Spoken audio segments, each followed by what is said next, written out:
في مثل هذا الوقت من العام الماضي كانت القاهرة مسرحا لأبشع مؤامرة عرفها التاريخ، فقد جمعت عناصر الفساد والخراب أذنابها ودبرت في الظلام مؤامرة وضيعة لتدمير القاهرة. وغربت شمس يوم 26 يناير المشؤوم، وإذا بشوارع العاصمة تصبح خرائب مظلمة وأطلالا مهدمة، ومن بينها محلات شملة الكبرى تلك الشركة لحما ودما.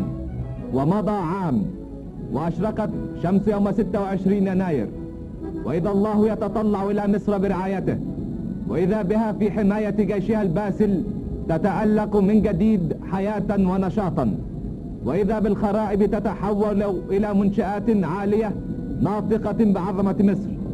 ووقف الرئيس ووراءه الشعب يحيي تلك الهمة العالية التي دفعت أصحاب المؤسسات المنكوبة للتضحية من جديد في سبيل عظمة مصر.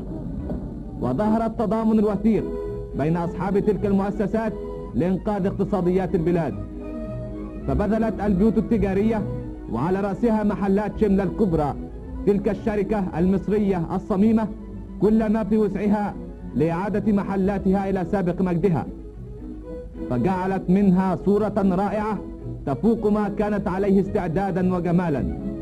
وبدأ الشعب بدوره يرد الجميل لتلك الشركة المصرية التي تجمع بين جدرانها مئات المصريين من عمال وصناع وموظفين إداريين وفنيين.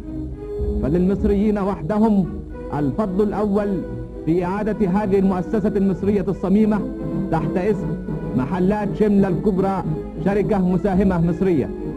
لذلك منحها الشعب ثقته، فمضت وفوده تملأ أركان تلك الشركة المصرية الصميمة من جديد، وتساهم في شراء ما تعرضه محلات شملة الكبرى من بضائع مصرية صميمة حديثة وبأسعار مغرية لكافة طبقات الشعب.